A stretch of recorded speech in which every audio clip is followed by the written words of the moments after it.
안녕하세요. 꿈라디오 도윤에 오신 것을 환영합니다. 오늘도 파피루스의 책 읽는 하루를 시작합니다. 여러분은 사람의 아름다움과 추함이 어디에서 비롯된다고 생각하시나요? 얼굴에서 비롯될까요? 아니면 행동에서 나오는 걸까요? 아니면 사람이 품고 있는 마음에서 나오는 걸까요? 명확히 이거다라고 집어 말할 수는 없을 것 같습니다. 아마 대부분의 사람들은 어느 정도 제 생각에 동의하실 것 같은데요. 저는 그것이 보는 사람마다 각기 다른 기준에 의해 결정되는 상대적인 것이라고 생각합니다. 결국 그때그때 다르다라는 개그맨의 농담 같은 말이 되겠군요. 사람이 사랑에 빠질 때 아름다운 외모는 많은 비중을 차지합니다. 물론 그것이 전부는 아니지만요. 난 그런 거 신경 안 써라고 말한다면 저는 그 사람이 약간 거짓말쟁이라고 생각할지도 모릅니다. 외모의 아름다움을 제외하고라도 자신의 장점은 충분히 찾을 수 있다고 생각합니다. 하지만 누군가 자신이 아름답지 않다고 생각하며 그것을 억지로 감추면서 다른 사람의 마음에 들기 위해 자신을 꾸민다면 과연 그것이 얼마나 오래 갈 수 있을까요? 저는 이 간단한 질문을 여러분께 드리고 싶습니다. 펄 사이든 스트리커 벅, 우리가 흔히 펄 벅이라고 부르는 미국의 작가가 있습니다. 그녀는 1892년 6월 웨스트 버지니아주 힐스보로에서 태어났습니다. 그렇습니다. 그 유명한 돼지 아들들과 분열된 집이라는 돼지 3부작을 쓴 작가죠. 이 작품으로 1938년에 미국 여성 작가로는 처음으로 노벨 문학상을 수상했습니다. 또한 1932년에는 퓰리처상을 받은 작가이기도 합니다. 돼지의 발표 이후 그녀는 반제국주의, 식민주의 반대, 여성 권리 신장, 아동 보호, 인종차별 반대와 같은 정치적 의도를 담은 작품들을 많이 집필하며 그녀만의 작품 세계를 구축했습니다. 펄 벅을 이야기할 때 우리나라와의 특별한 인연을 빼놓을 수 없는데요. 그녀는 우리나라와도 각별한 인연을 가진 작가로 우리에게 많이 알려져 있습니다. 그중 많이 알려진 일화 중 하나를 소개하자면 겨울에 감나무에 감이 10개나 남아있는 것을 보고 따기 힘들어 안 땄냐고 물으니 새들이 겨울에 먹을 것을 남겨둔 것이라는 대답을 들었다고 합니다. 또 다른 에피소드로는 소달구지를 끌고 가는 농부가 짐을 달구지에 싣지 않고 본인이 등에 짊어지고 가는 것을 보고 왜 달구지에 안 싣냐고 물어봤더니 소가 오늘 일을 많이 해서 힘드니 자신의 짐을 직접 짊어지고 가는 거라고 답한 것을 들었다고 합니다. 이를 듣고 펄 벅 여사는 한국이 정말 품격 있는 국민이 사는 보석 같은 나라라고 생각하게 되었다는 일화도 유명하죠. 또한 펄 벅 여사의 이름을 딴 한국 펄벅재단도 있습니다. 그녀는 한국을 소재로 한 소설을 3편이나 썼는데요. 1951년에 한국에서 온 두 처녀, 63년엔 살아있는 갈대를, 68년엔 새해라는 작품을 남겼습니다. 오늘의 작품은 한국과도 각별한 인연이 있었던 작가 펄 벅의 단편소설 매옥입니다. 이 작품은 외모로 인한 한 여자의 내적 갈등을 다룬 이야기입니다. 스스로 아름답지 않다고 생각하며 생긴 열등감을 극복하려는 한 여성에 대한 이야기인데요. 작품은 1961년에 출판된 14개의 이야기, 14 스토리스라는 단편집에 수록된 14개의 단편 중 하나입니다. 제목 그대로 정말 매혹적인 단편 소설입니다. 하지만 인간의 아름다움, 특히 외적인 아름다움에 대해 약간은 씁쓸한 여운을 남기는 작품입니다. 들어보시면 많은 생각을 하게 만드는 좋은 작품이라고 생각해서 선정했습니다. 끝까지 함께 감상해 주시길 바라며 이제 작품 읽기를 시작하겠습니다. 구독과 좋아요, 알림 설정은 채널 운영에 큰 도움이 됩니다. 승객으로 가득 찬 기차에 그는 늦게 올라탔다.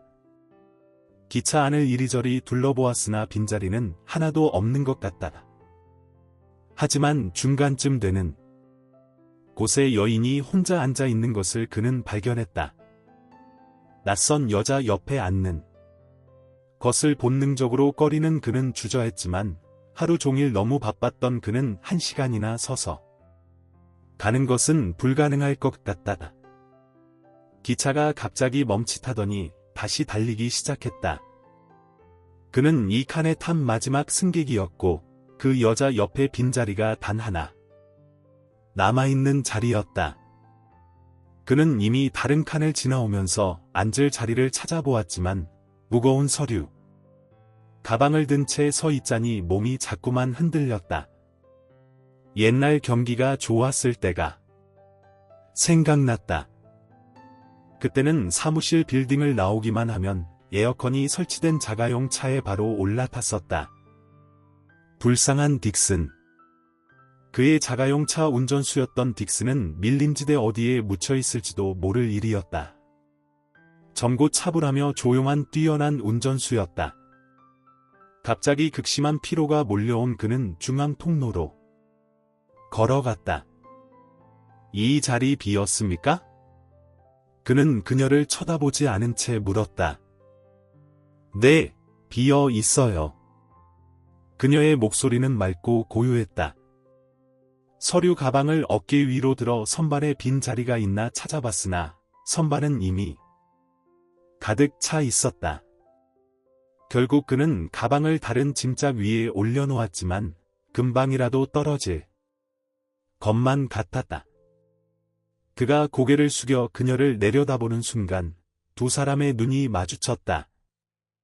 그는 깜짝 놀랐다. 그녀는 정말 아름다운 미인이었다. 이거 불안하지 않나요? 그녀는 중얼거리듯 말했지만 곧 단호하게 정말 안전하지 않아요. 라고 덧붙였다. 어쩔 수 없이 그는 서류 가방을 다시 내려 자리에 앉아 무릎 위에 놓았다. 그는 몹시 피곤했다. 그리고 어서 집에 가서 기다리고 있는 루트를 만나고 싶은 마음뿐이었다. 그래서 옆자리에 여자에게 말을 걸 생각은 전혀 없었다. 전쟁에 시달리는 요즘 그의 집만이 유일한 피난처였다. 등을 깊숙이 기대고 눈을 감은 그는 피난처 같은 집과 루트를 떠올렸다. 루트와 그 집이 그의 삶의 중심이었고 생명의 근간이었다. 거친 일상생활을 견딜 수 있게 해주는 힘은 바로 시웨린튼 지역에 자리 잡고 있는 가로수가 울창한 거리에서 꽤 먼 곳에 있는 그의 집에서 나왔다. 아름다움과 고요함을 간직한 채 누구도 침범할 수 없게 서 있는 그 집, 그와 루트는 아직 꽤 젊은 편이었다. 결혼한 지 얼마 되지 않아 두 아들을 거의 동시에 낳았고 두 아들은 해외에 나가 있었다. 하나는 유럽에, 또 하나는 태평양 전선에 있었다. 그는 저녁 식사 후 루트와 함께 밤을 지내며 석간신문을 읽곤 했다. 아내와 함께 있어야 전쟁 뉴스와 마음 놓고 대면할 수 있었다. 아내와 집. 생각에 잠겨있던 그는 강한 빛이 얼굴을 비추는 것 같은 느낌의 눈을 떠. 옆에 앉아있는 여인이 그를 바라보고 있었다. 그녀의 얼굴은 믿기 어려울 만큼 아름다웠다. 지난 수십 년 동안 루트와 함께 행복한 생활을 해온 그는 여자들의 외모에 대해 생각해 본 적이 없었다. 하지만 지금 그는 이 여자의 부드럽고 풍성한 달걀형 얼굴과 긴 속눈썹에 가려진 크고 검은 눈을 무심히 바라봤다. 얌전히 흐트러진 몇 가닥의 머리카락이 그녀의 얼굴 한쪽을 가리고 있었고 넓은 검은 모자가 비스듬히 그녀의 머리 위에 얹어 있었다. 소매에 팔을 끼우지 않은 채 어깨에 걸치고 있는 코트도 검정색이었다. 저를 도와주실 수 있으세요? 그녀는 속삭이듯 말을 걸어왔다. 깜짝 놀란 그는 자세를 바로잡았다. 전쟁이 시작되고 나서 지금까지 계속 이 기차를 타고 통근해 왔지만 얼굴을 아는 남자들과 인사하는 일 외에는 그가 남에게 말을 건 적도, 남이 그에게 말을 걸어온 적도 단 한 번도 없었다. 그녀가 솔직한 눈빛으로 그의 눈을 들여다보지 않았더라면 그는 그녀를 의심했을 것이다. 어디서 내리세요?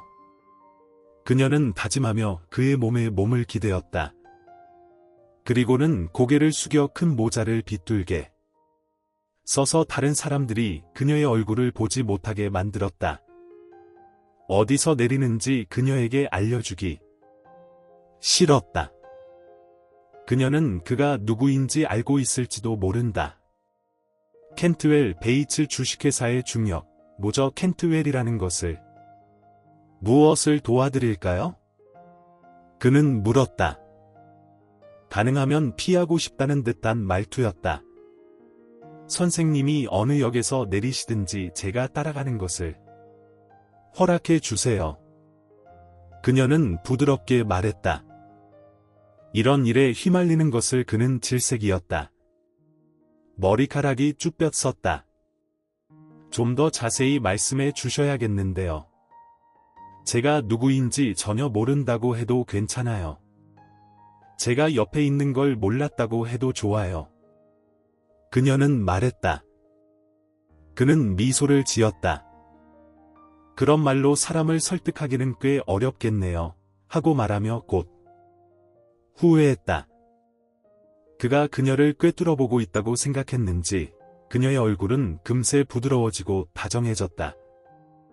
그녀는 조금 큰 소리로 말했다. 정말 기분 좋은 말씀이에요. 제 마음에 들어요. 선생님 참 친절하시네요. 침묵으로 돌아가고 싶었지만 그녀의 다정한 표정을 무시할 수 없어 그는 말했다. 당신에게 정말 도움이 된다면 그렇게 해드리지요. 역 광장 맞은편에는 그의 아내가 차를 가지고 와서 기다리고 있을 테지만 그녀는 고마워요 하고 말하며 침묵에 빠졌다. 그는 그래서는 안 된다는 생각이 들면서도 한두 번 그녀를 곁눈질해 보았다.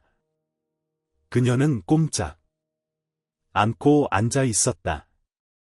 까만 모자 챙 아래 드러난 그녀의 옆모습은 매우 고왔고 검정색 코트 위에 가지런히 놓인 그녀의 두 손은 우윳빛처럼 희었다. 끓어오르는 호기심이 그의 마음속으로 파고드는 것을 간신히 억눌렀다. 그는 외면했으나 그녀를 보지 않고는 견딜 수 없었다. 이렇게 아름다운 여성을 여태 본 적이 없었으니 지금 좀 보면 어떻겠냐고 생각하면서 아내에게 충실한 그에게 여성미에 대한 관심은 없었다. 남녀 사이의 행복을 가져다주는 요소들 중 여성이라는 것은 가장 작은 요소라는 것을 누구보다도 더 잘 알고 있었다. 그의 아내 루트는 미인은 아니었다. 눈을 다시 감으며 빙그레 웃으면서 루트를 그려봤다. 루트는 어디까지나 솔직한, 자신에게도 너무나 솔직한 여인이었다. 자기 얼굴이 미운 것을 절대 숨기려 들지 않았다. 자기의 미운 얼굴을 비웃는 것도 아니고 그냥 무관심한 듯했다. 다른 면에서 그녀의 미덕이 넘쳐났기에 얼굴이 미운 것은 개의치 않았다. 기차가 덜컹거리며 린튼역에 들어섰을 때 그는 후다닥 일어섰다. 옆자리에 앉은 여인의 존재에 몹시 신경 쓰면서도 여느 때와 마찬가지로 통로를 뛰어갔다. 그가 탄 객차는 플랫폼을 지나쳐 멈춰 섰기 때문에 석탄가루가 뿌려진 땅으로 뛰어내릴 수밖에 없었다. 두어 걸음 옮겼을 때 뒤에서 여자가 부르는 소리가 들렸다. 선생님, 손 좀 이리로요. 돌아보니 그녀는 계단에 서서 몸을 흔들거리고 있었다. 기차는 이미 움직이기 시작하고 있었다. 그는 서류 가방을 던졌다. 마지못해 벌린 그의 양팔 가운데로 그녀는 뛰어내려와 안겼다. 그는 잠시 동안 그녀의 부드러운 몸의 감촉을 느끼며 향수 냄새를 맡았다. 재빨리. 그의 포옹에서 벗어난 그녀는 주위를 살폈다. 다른 사람은 안 내렸어요? 그녀가 물었다. 없어요. 그가 간단히 말했다. 서류 가방을 집어든 그는 플랫폼 쪽으로 급히 걸어가기 시작했다. 그녀는 태연히 그의 뒤를 따라왔다. 그들은 아무 말도 하지 않았다. 그녀는 어깨를 꼿꼿이 세우고 머리를 쳐들고 걸었다. 석양이 그녀의 얼굴에 비치자 그녀의 나이는 대략 27살로 보였다. 장갑을 끼지 않은 손가락에 반지 하나가 끼어 있는 것이 보였다. 결혼 반지는 아니었다. 그는 그녀의 정열적인 아름다움에 정신이 황홀해지는 것을 다시금 느꼈다. 그저 예쁜 여자는 자신의 예쁨을 자랑하는 데 그치지만 지금 이 여인처럼 엄청나게 아름다운 여성을 보는 사람은 그 여인 자체보다도 아름다움을 더 생각하게 된다. 이런 여인의 아름다움은 우연히 얻은 다이아몬드이거나 상속받은 재산처럼 보일지도 모른다. 루트가 그들을 향하여 플랫폼을 걸어 내려오는 것을 보자. 그는 역시 좀 어색한 감을 느꼈다. 보통 때는 자동차 안에서 기다리곤 하던 그녀였다. 그들 앞으로 가까이 온 아내의 얼굴에 몹시 놀라는 기색이 나타나는 것을 그는 봤으나 못 본 채 해버렸다. 여느 때처럼 그는 머리를 숙여 아내에게 다정스러운 키스를 해줬다. 잘 왔소. 허고 그는 여느 때와 같은 인사말을 했다. 아내는 말했다. 자동차 안에서 기다리다가 너무 추워서 몸 좀 녹이느라고 거느렸어요. 오늘 기차가 몇 분 연착했어요? 그래도 난 하마터면 기차를 놓칠 뻔했는걸. 그가 말했다. 기차에서 함께 내린 여자를 그는 전적으로 무시했다. 그녀가 한 걸음 뒤로 물러서기는 했으나 아직 상당히 가까이 따라왔기 때문에 모르는 사람은 그들 셋이 일행인 줄 알 것이다. 루트가 그녀를 바라봤다. 플랫폼을 벗어난 그들은 대합실로 들어섰다. 그들을 아는 두세 사람이 시내로 들어가는 다음 차를 기다리고 있었다. 지나가는 부부에게 인사하는 그들은 동양인인 듯이 보이는 처음 보는 여인을 주목했다. 그러나 무관심한 로저는 그냥 걸어가고 있었고 그의 왼쪽에는 루트, 바른 쪽에는 그 여인이 따르고 있었다. 대합실 문을 나서자 그 여인은 다정스러운 표정으로 얼굴을 그에게 돌렸다. 고마워요. 선생님 은혜는 절대로 잊어버리지 않겠어요 하고 그녀는 풍부한 목소리로 말했다. 이상한 심정이기는 하지만 지금 그는 그녀를 그냥 보내기가 싫었다. 혼자 가셔도 괜찮겠습니까? 그녀는 부드럽게 웃었다. 그러며 제가 무서워하는 사나이는 여기 없고 다른 사람은 여기 와 계시니까요. 남편 되시는 분 제가 무서워하는 사람이 바로 남편이에요. 손을 내민 그녀는 그의 손을 두 손으로 감싸주고 꼭 눌렀다. 그리고는 기다리고 있던 자동차에 올라탔다. 기다리고 있던 차가. 로저는 선체 멍하니 자동차를 바라봤다. 차 안에 있는 사람은 청년인데 그녀가 사랑하는 사람인 듯했다. 그 청년이 또 그 미인을 사랑하는 것도 틀림없었다. 그가 그 미인의 손바닥에 키스를 하고 있었다. 무슨 일이죠? 루트가 가볍게 말했다. 그 여인이 누군지는 난 몰라. 차 안에서 빈자리라고는 하나밖에 없는데 그 빈자리가 하필 그 여자 옆자리였어. 그런데 그녀가 나더러 어디서 내리느냐고 묻더니 나하고 함께 내리게 해달라고 부탁하더구먼. 그뿐이야. 그가 대답했다. 굉장한 미인이던데요. 안 그래요? 루트가 유쾌하게 말했다. 그들 부부는 자동차에 올라탔다. 남편이 몹시 피곤해 보이는 날은 언제나 그랬던 것처럼 아내가 핸들을 잡았다. 아마 그런가 봐 하고 그는 모호한 대답을 했다. 루트가 말했다. 틀림없이 굉장한 미인이에요. 정말 아름다운 여인이 눈에 띄면 전 언제나 유심히 살펴보는 거려. 그녀는 차를 능숙하게 몰았다. 그 커브를 돌아 철로를 건너 큰 거리로 나섰다. 제가 너무 밉게 생겼기 때문에 그런 버릇이 생겼나 봐요. 이런 말을 하는 아내의 태도는 어디까지나 무관심해 보이고 목소리는 가벼웠지만 그는 아내의 기분을 잘 알고 있었다. 그녀의 목소리 속에 숨어있는 고통을 그는 인식했다. 당신은 밉게 생기지 않아서 당신이야말로 이 세상에서 둘도 없는 가장 사랑스러운 여인이요. 내가 귀여워하는 여자는 당신 하나뿐인 걸 하고. 그는 정답게 말했다. 그녀는 미소를 머금었다. 그녀의 수수한 옆얼굴과 미끈하고 꼿꼿한 회색 머릿결을 그는 바라봤다.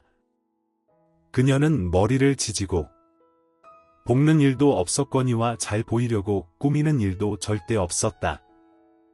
밉게 생긴 것을 일종의 자랑으로 여기고 살아가는 그녀였다.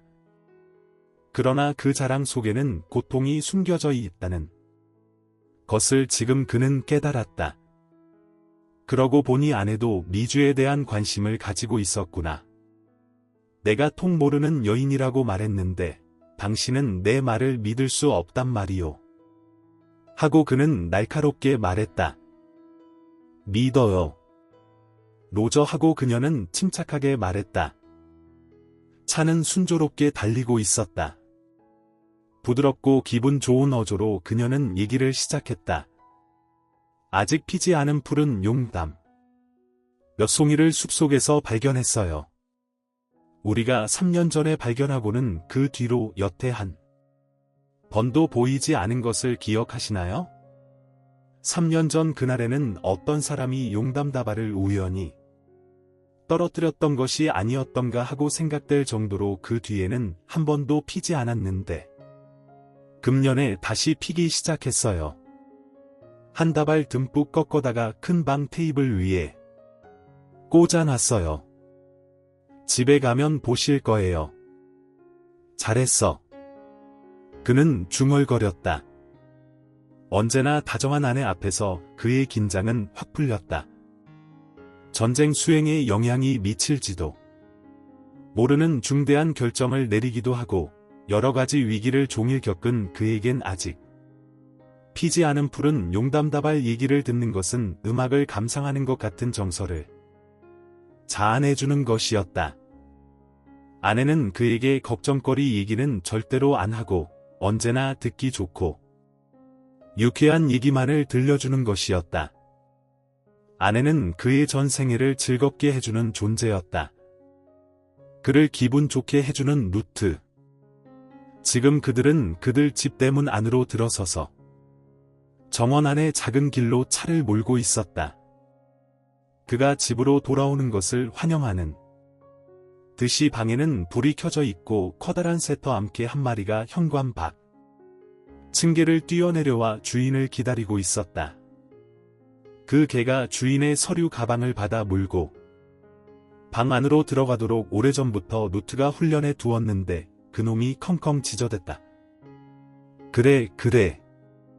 트릭시야 하고 어르고는 그는 서류 가방을 개에게 줬다. 장한듯이 가방을 물고 침대 위로 올라간 개는 도어를 열고 방 안으로 들어가 낮은 긴 의자 위에 가방을 내려놨다. 루트가 웃고 로저도 따라 웃었다. 그녀의 웃음은 언제나 상쾌하고 고즈넉하고 간결하고 밝고 진실했다. 방 안에 들어서서 도어를 닫고 난 그는 집안의 향긋한 냄새를 흠씬 들이마셨다. 그는 말했다. 좋아, 오늘 일은 전에 없이 벅찼는데 용담다발이라 아름답구나. 이게 무슨 냄새일까? 냄새 참 좋은데 오늘 재수가 좋아. 로스구이용 고기를 구할 수 있었어요. 그녀가 유쾌히 말했다. 남편의 외투를 벗긴 그녀는 그 외투를 옷장 안에 걸었다. 저녁 준비는 다 돼 있으니까 언제든지 잡수고 싶을 때 말씀하세요 하고 그녀는 정답게 말했다. 그가 층층대로 걸어 올라가는 동안 종일 긴장되어 있던 모든 근육과 심경의 긴장이 일시에 확 풀렸다. 그가 벅찬 일에 종사할 수 있는 것도 오로지 루트가 있기 때문이라고 그는 생각했다. 천천히 목욕을 하고 난 그는 옷을 갈아입고 흡족한 마음으로 아래층으로 내려갔다. 그의 생활은 전적으로 아내에게 의존되어 왔고 앞으로도 끝까지 아내에게 의존해서 편히 살아갈 수 있으리라는 것을 그는 알고 있었다. 자기가 만일 미인의 남편이었다면 어떻게 됐을까? 딴 남자와 연애하기 때문에 제 남편을 무서워하는 여인. 그 미인이 불쌍하다는 생각이 잠시 들었다. 그리고 자기 자신을 그는 축하했다. 루트는 절대로 딴 남자와 연애하지 않을 것이니까. 슬리퍼를 신은 발로 두꺼운 융단을 깐 응접실로 발자국 소리 없이 들어선 그는 빙그레 웃고 있었다. 그러나 응접실 도어 맞은편 벽에 걸린 거울에 반사되는 루트의 얼굴이 눈에 띄자 그의 미소는 사라졌다. 거울 앞에 서 있는 그녀는 혐오와 경악이 겹친 표정으로 제 얼굴을 마치 처음 보는 딴 사람 얼굴을 대하는 것처럼 들여다보고 있는 것이었다. 루트, 그는 급하게 소리질렀다. 바로 그가 보는 앞에서 그녀의 얼굴 표정은 돌변했다.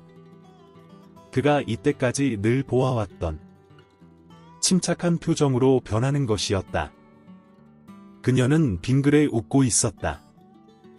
그러나 조금 전 본 그녀의 표정을 그는 용인할 수 없었다. 우뚝 선. 그는 정색하고 그녀를 바라봤다. 지금 무슨 생각을 하고 있었소? 그가 말했다. 그들 부부는 언제나 서로 솔직했다. 지금 그녀는 솔직하게 말했다. 내가 너무 밉게 생겼다는 걸 단지 그뿐이에요 하고 그녀는 고백했다.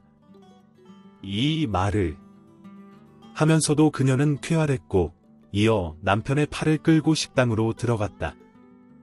식탁에 앉으면서 그녀는 새로운 사실이 아니죠 하고 말했다. 식탁 정도는 언제나 마찬가지로 완전 무결했고 수프는 여자 하인이 날아왔다. 본래 있던 남자 하인이 전쟁터로 가게 되자 채용한 하녀였다. 식탁 한가운데 켜놓은 촛불이 루트의 얼굴을 무자비하게 환히 비춰줬다. 오랫동안 아내를 극진히 사랑해온 그인지라 그녀의 얼굴을 사랑과 분리시켜 대한 일은 결코 없었다. 그러나 지금 그녀 자신이 자기 얼굴은 밉다고 자인하는 소리를 듣게 되자 그녀의 얼굴은 애정과 분리되고 그녀의 얼굴은 소름 끼칠 정도로 밉게 보이는 것이었다. 이 새로운 인식이 그의 눈 속으로 기어들었고 이를 눈치챈 루트는 고개를 푹 숙이고 수프를 재빨리 먹기 시작했다. 숟가락을 든 그녀의 손이 바르르 떨렸다. 어처구니 없을 정도로 어색함을 느낀 그는 웃었다. 왜 그래 루트, 왜 그래 여자란. 대개 다 자기가 사랑하는 남자에게는 곱게 보이고 싶은 것이 정상이겠지요. 아마 고개를 푹 숙인 채 그녀는 말했다. 쓸데없는 소리. 수십 년 동안 함께 살아왔고 또 무척 행복하지 않았소. 어이없는 생각이기는 하지만 지금 이 순간 당신 입에서 내가 정말 아름답다는 말 한마디만 나온다면 난 세상 모든 것이 다 소용없을 거예요. 그녀의 입술이 떨렸다. 당신 얼굴을 얼굴 곡선 하나하나 다 일일이 사랑한다고 말하면 결국 같은 의미가 아니겠소. 남편을 힐끗 쳐다보고 금세 고개를 다시 숙인 그녀는 꼭 같은 의미라고 할 수는 없지요 하고 말했다. 수십 년간 함께 살면서 피차 솔직하게 대해온 그들이라 솔직성이 너무 굳어져 버렸기 때문에 그는 당신은 매우 아름답소 하고 말하고 싶기는 했으나 거짓말을 할 수는 없었다. 그들 둘이 다 아까 본 그 미인을 어쩌다가 아름다움의 표준으로 설정해놨기 때문에 그가 비록 거짓말을 해도 그녀가 속아 넘어갈 리 없었다.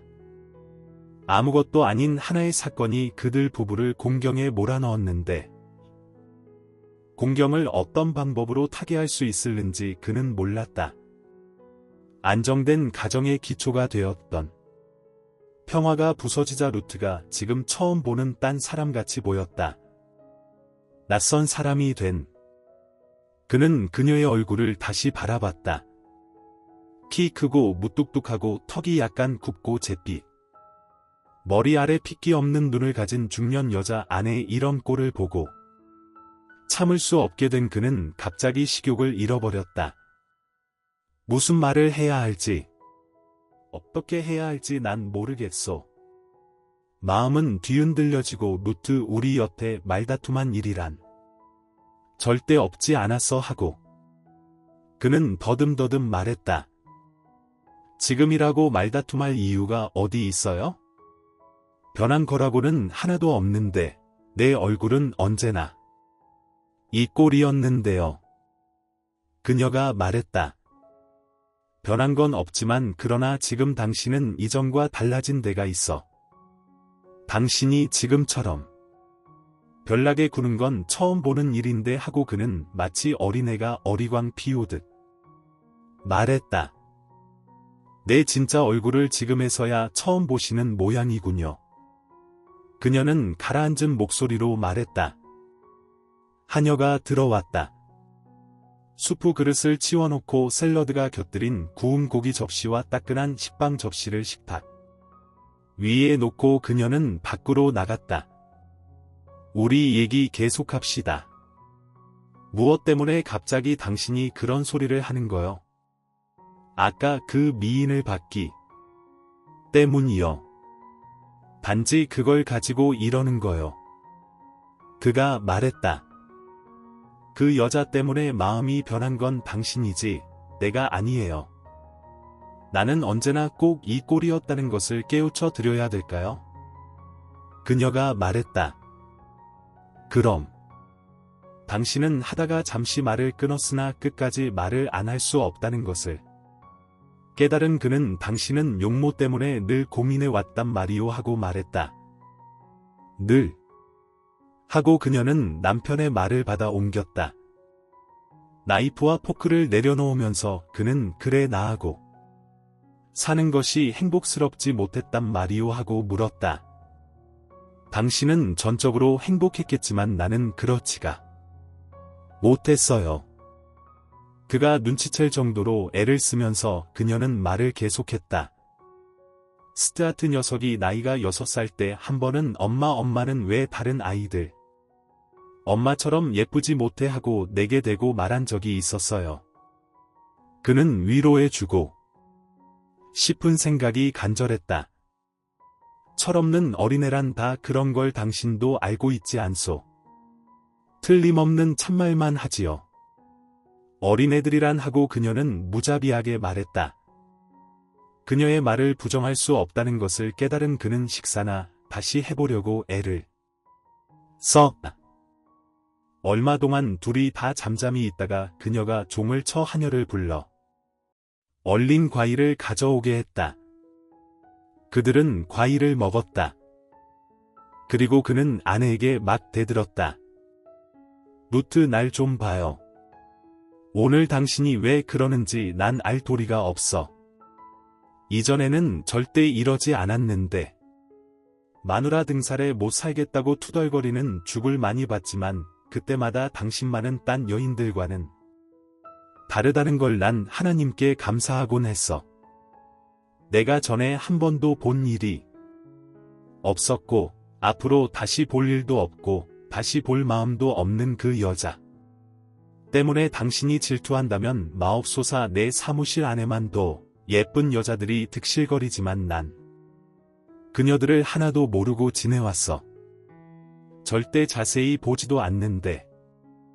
그리고 우리 가정은 언제나 평화스럽다는 걸 감사히 생각해왔는데 그녀는 방긋 웃고 일어섰다. 앉았던 의자 등에 몸을 기대고 선 그녀는 말했다. 5분간만 나 혼자 있게 해주세요. 당신 혼자서 꽁해가지고 번민한다면 단 5분만 하고. 그녀는 빌었다. 5분 뒤엔 우리 응접실에서 커피 마시기로 해요. 내 난로에 장작은 다 넣어놨으니까 성냥 한 개피. 그거 되면 불이 필 거예요. 2층 제 방으로 들어간 그녀는 창문을 활짝 열어젖히고 밤에 찬 공기를 마음껏 들이마셨다. 뜨거운 피가 혈관으로 돌 때까지 찬 공기를 마셨다. 창문을 닫고 화장대로 가서 전등을 켜고는 불빛이 그녀 전신에 비치도록 만들었다. 이 바보 같은 연하 말할 수 없이 미련한 바보. 수십 년이나 쭉 참아온 것을 지금 잊어버리다니 하고 그녀는 자기 자신을 침착한 어조로 꾸짖었다. 거울 앞에 앉은 그녀는 두 손을 무릎에 포개놓고서 꼼짝달싹 앉고 거울 속에 제 얼굴을 오래오래 지켜봤다. 그녀의 나이 13살 때 제 얼굴이 못났다는 것을 처음으로 느꼈다. 성년기에 들어가고 있음을 자각하는 13살 난 소녀를 지금 그녀는 거울을 통해 보고 있는 것이었다. 아무도 날 사랑해줄 사람은 없겠지 하고 그 소녀는 생각했다. 애정 없는 세상에서 살아갈 것이 서러워서 그 소녀는 소리 없이 울기 시작했다. 그러나 사랑을 받아야만 살 수 있지. 누구건 날 사랑해줄 사람이 나타나겠지. 3년 동안 불행하게 혼자 방황하던 그 소녀는 여선생님 한 분을 좋아하게 됐다. 얼굴 못생긴 중년 노처녀. 어느 날 그 소녀는 난 미스 폴브스를 사모한다. 나처럼 못생긴 그분을 내가 왜 사모할까 허나 그분은 참말로 기분 좋게 해주시는 분이거든 하고 자기 스스로에게 위안 삼아 타일렀다. 이 자문자답이 그 소녀에게는 희망을 주는 신호였다. 기분 좋게 해주는 사람에게는 가끔 사랑이 찾아오는 것이다. 그 뒤부터 16살 난 이 소녀의 마음속에서 투쟁심이 떠나본 적이 없었다. 사춘기의 반항심을 그녀 스스로 무자비하게 짓눌러 버렸고 조급한 성미도 가차없이 억제하고 천성적인 갈망까지 억누르는 수련을 손수 쌓았다. 남이 하는 말을 한마디라도 부정해서는 안 된다는 생각이 몸에 배었다. 손수 쌓았다. 남이 하는 말을 한마디라도 부정해서는 안 된다는 생각이 몸에 배었다. 일종의 시들한 이기주의 행동이라고 볼 수 있지만 남들을 편안하게 해주는데 정성을 다 기울이는 훈련을 스스로 쌓았다. 남들이 편안하게 살려면 그녀에게 의지하지 않고는 안 된다는 것을 인식시키도록 그녀는 온갖 노력을 다했다. 어디서나 말참견을 안고 늘 침묵을 지키며 남의 말을 열심히 귀 기울여 듣는 미덕을 스스로 익혀 배양했다.